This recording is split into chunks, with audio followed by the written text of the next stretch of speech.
जो कल हम लोग पढ़ रहे थे, आज हम आप लोगों का फिर हमारे चैनल में स्वागत है।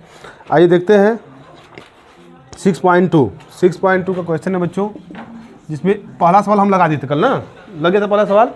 आज दूसरा सवाल लगाने जा रहे हैं हम लोग हैं। दूसरा क्वेश्चन है बच्चों, इसमें नहीं, पहले में दूसरा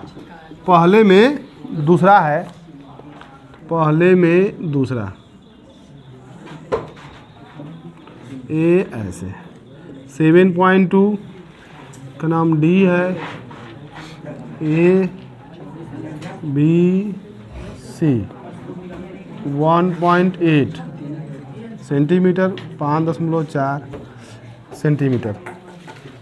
ठीक है, कह रहा है कि एडी का मान बताना है। देखिए बच्चों, इस क्वेश्चन में फिगर बना दिया है, बात नहीं बच्चों, ध्यान दीजिए।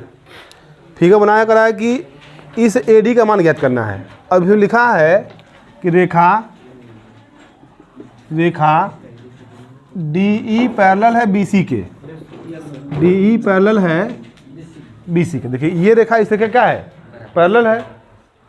तो क्या हो जाएगा, जब पैरेलल है तो क्या कंडीशन था, ये भुजा और इस भुजा का अनुपात, इस भुजा और इस भुजा का अनुपात क्या होता है, बराबर। ठीक, लिखेंगे बच्चों, इसलिए AD बटा के DB बराबर AE बटा के EC है ना बच्चों। ये कंडीशन बस परीक्षा में बस इतना लिख दीजिएगा।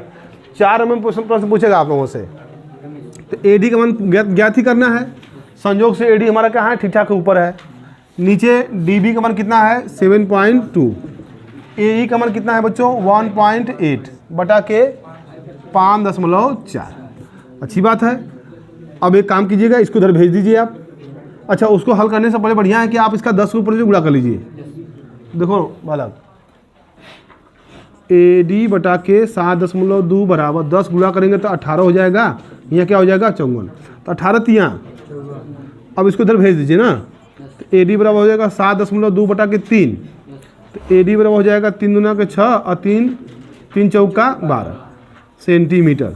देखिए परीक्षा में बच्चों एकदम इसी तरह जैसे हम बताए हैं आप लोगों को, सवाल पेपर में बना रहेगा ना, तो आप लोग भी कॉपी में भी सवाल बना लीजिएगा, फिगर बना लीजिएगा।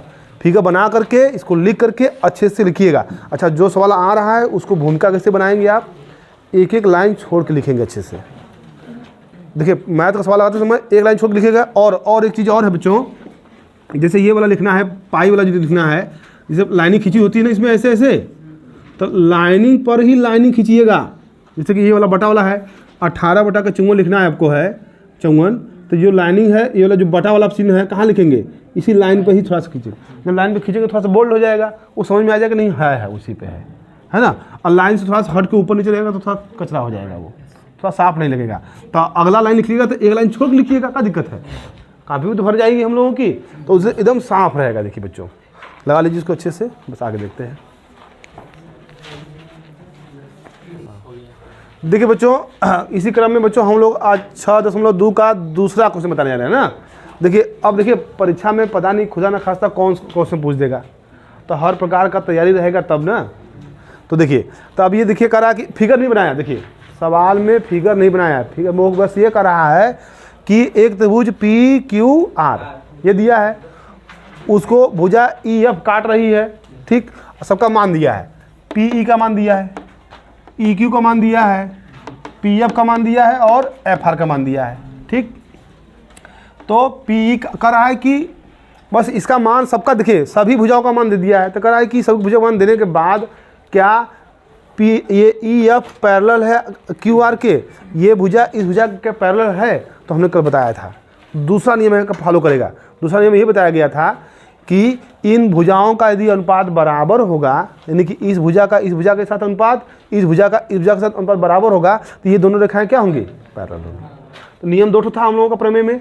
पहला प्रमेय ये था कि ये भुजा यदि पैरेलल हैं तो इन भुजाओं का अनुपात क्या होगा, बराबर।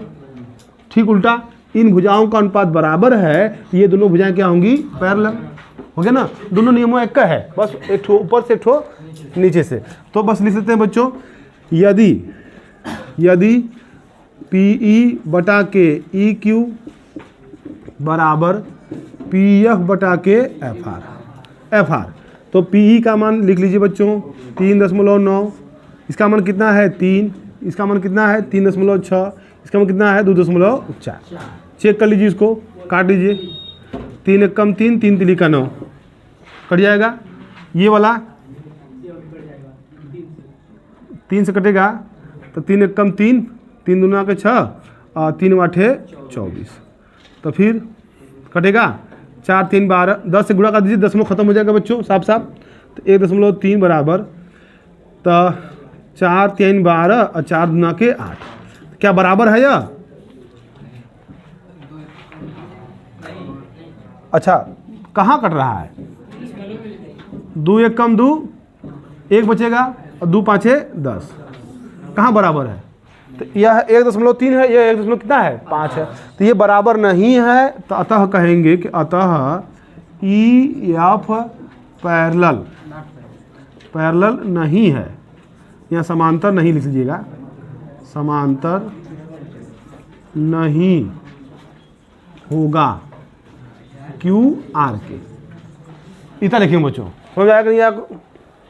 कोई दिक्कत इसमें? बस एक लाइन लिख लीजिए बच्चों इसको। देखिए अगला क्वेश्चन दिया हुआ है बच्चों, इसे ध्यान दीजिए। अगला क्वेश्चन दिया है, फिर हुआ, अब देखिए मान बदल गया है। मान बदलने पर क्या फिर बता रहा है कि सबका मान दिया है, इसका मतलब ये दोनों रेखाएं पैरेलल है कि नहीं, यही पूछ रहा है। फिर क्या करेंगे हम लोग? वही बच्चों, पी ई बटा के ई क्यू बराबर पी एफ बटा के एफ आर।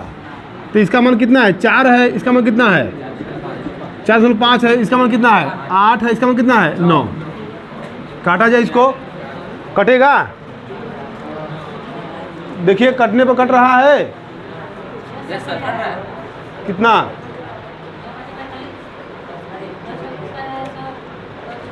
अरे इधर नहीं काटना है, ऐसे ऐसे काटना है। हाँ तो 10 से गुणा करेंगे हो जाएगा 40 बटा के 45 हो जाएगा। 8 बटा के 9 रहने दीजिए इसको, 5 से काटिए, 5 बटे 40, 5 9 45, 8 बटा के 9, 8 बटा के 9। देखिए अब ये देखिए दोनों बराबर हो गए बच्चों ना, तो इसका मतलब लिखेंगे ई एफ पैरेलल है क्यू आर के। आगे समांतर ना। अब इसके बाद जो सवाल है आप लोग होमवर्क में कल लगा के दिखाइएगा। और सुनिए हमारी बात बच्चों, बोर्ड की परीक्षा आप लोग तैयारी कर रहे हैं तो देखिए शाम को 8 बजे से लेकर के 9:30 बजे तक क्लास चलता है आप लोगों का है, लाइव सेशन चलता है।